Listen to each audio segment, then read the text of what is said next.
Hello and welcome back to Harry Shoots People. 4 years ago, when I first started shooting film, I never thought any photo that I took would be worthy of spending the absolutely insane money that I'd had that Kodak Portra cost. That was up until about a year ago when I decided to finally pull the trigger and I bought my first Pro Pack of Portra 400, and because it was comparably so expensive compared to every other film out there, I decided that I would save these 5 rolls for any sort of special moments that occurred and something that would really enhance my photography skills.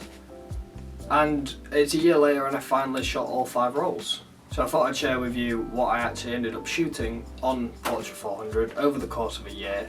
And you can sort of see how my photography has developed over that time and how Portra is a great tool, especially for skin tones, especially for portraiture, to see if it really deserves the hype that it has and to see if it's worth all the additional costs, especially compared to something like Kodak Gold or Kodak Ultramax, for instance, to see where Portra really shines.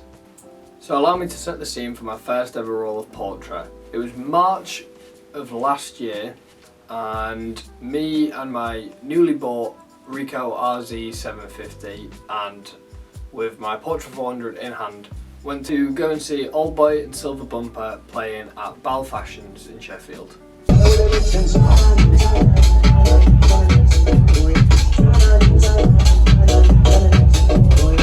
On this night I was incredibly nervous because it was the first time I'd done anything of this sort, of like taking pictures. I felt really out of my depth, but also at the same time I was very excited.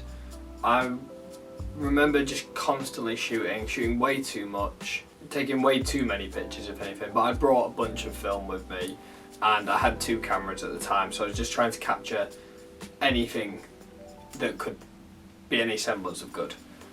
But when I got the Portra back, I was really impressed. I was just really impressed by Portra's versatility, especially when it comes to skin tones. I found that most of the photos I was taking of the crowd, they all looked incredible. Like the film, it's considered one of the best films for a reason. It's really nice to look at, and I think it also saved a couple bad pictures from looking too bad, just because it was still at least nice to look at.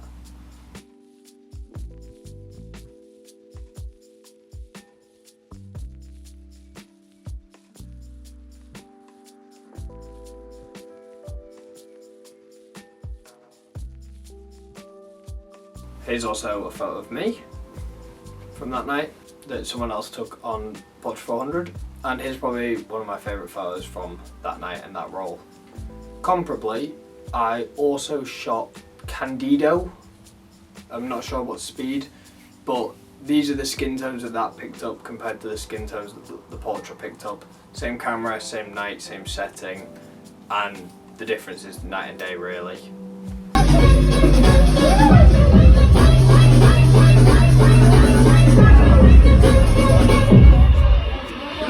Here's some more photos from that night on the second roll.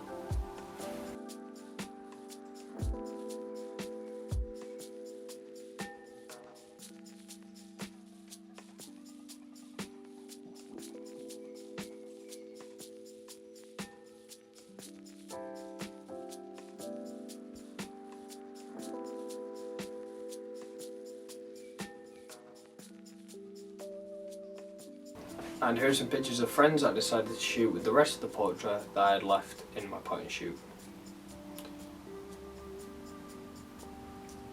I think next time I take pictures of people specifically, I will definitely be using Portra. I think the skin tones are just gorgeous, and the pictures always come out looking great with little to no grain, and the colours are really vibrant and really realistic as well. The third roll of Portra 400 that I shot, I loaded at the 147th birthday party.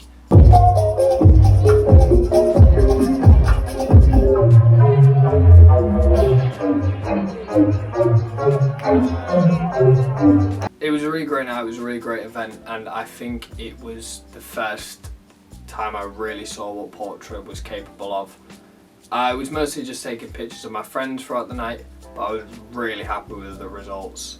I think this is also when I majorly started using the Canon SureShot Ace for a lot of my just daily photography, and you really see the results here. I love all of the portraits I took this night, and they just have such a vibrant feel to them. Like, I really enjoy all the colours and the way the photos have came out. All the framing is nice, and it reminds me how much more RAW photography I'd love to do. Hopefully one day I can own a 28mm lens and just shoot Portra all night long, which would be ideal, but for now I'll just settle with this. Here's a couple pictures from that night as well.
And the rest of the roll, because I had a couple pictures left, I decided to take more casually, because since the Portra was already loaded, I just used it for the rest of my point and shoot pictures, and for the most part they were pretty underwhelming. However, I did take this one picture as we passed a sort of fairground, which I'd consider to be a portfolio worthy shot. The colours are just gorgeous, and you really get a sense of the movement of the carousel with the motion blur. I'm happy that I had the point and shoot with me, and I'm happy that I had Portra loaded, because I don't think I would have got the same results if those two things hadn't combined. So like I said earlier, I was saving the rolls for when something big was happening. So the first time I got invited to shoot something, a yearly event with all my friends, and now on to roll number 4, was when I attended my first ever photo shoot.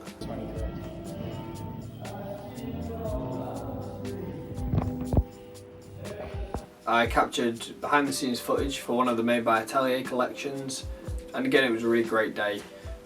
I used my Praktica MTL5 for this. I didn't quite have my contacts yet, which I was slightly disappointed by. However, the Praktica held up, and I think the photos are really great. Unfortunately, as I was kind of new to this environment and didn't really know exactly when or where to take pictures, some of the pictures I was disappointed with compositionally, but the Portra still again pulled through. It made these beautiful images. It really captured all the colours in the scene, all the skin tones, and I think it just gives the most accurate depiction of what the camera sees, slightly enhanced as well, which is nice. They're nicer to look at. However, this is as my Praktica started to malfunction a bit more, so for a lot of this I had to try and shoot as wide open as possible, which led to a couple of complications. However, again, most of the photos I'm pretty happy with. In particular, this one is definitely portfolio worthy. Every single time I felt the need, or like the time was right to use Portra, like it was a big event in my photography journey, I've always come back absolutely elated with the results. And I think that really speaks to what Portra is capable of and how it can be used really well, even by an amateur photographer like myself. It can really be used to enhance what might seem like mundane pictures or not the most important pictures, but it can bring them up a level to something that might go into your portfolio or might be an important piece of your work as a photographer. I don't know if you'll be able to tell, but this segment of the video is shot slightly later than all the rest, as I've finally managed to shoot the 5th roll of Portra. I also decided for a week to spend money on a haircut rather than film, so that's why my hair is shorter. Next week it will be just film. So we'll move on to the 5th and final roll of Portra that I shot last week, when shooting my friend's band, The Italian Fiasco, at the Washington.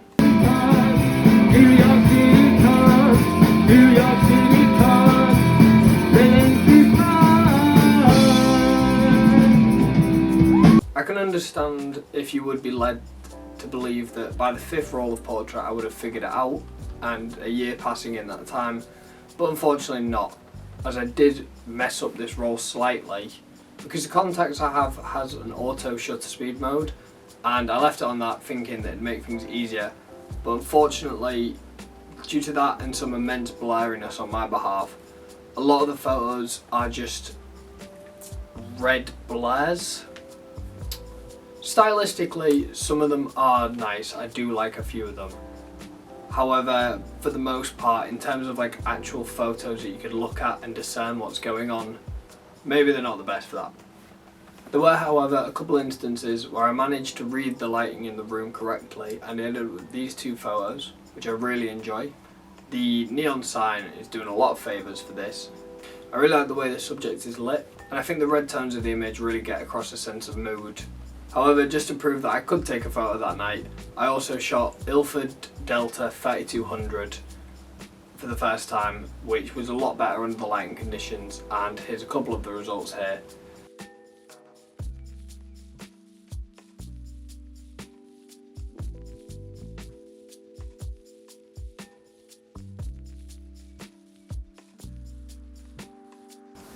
However, as it was the second roll I used that night, I only shot half of the portrait, so I still had the latter half left to shoot. So, amongst other things, there's this portrait of my friend Harry, this photo of a dilapidated road, a man on a truck thing.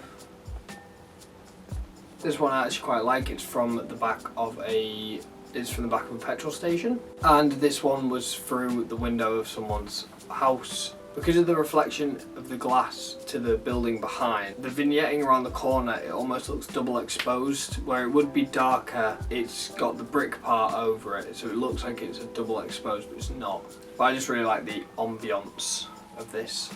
So, a year later, and I've shot 5 rolls of portrait, leaving me with 180 images altogether, which is quite a lot. So this was my favourite from roll 1, roll 2, roll 3, roll 4 and roll 5.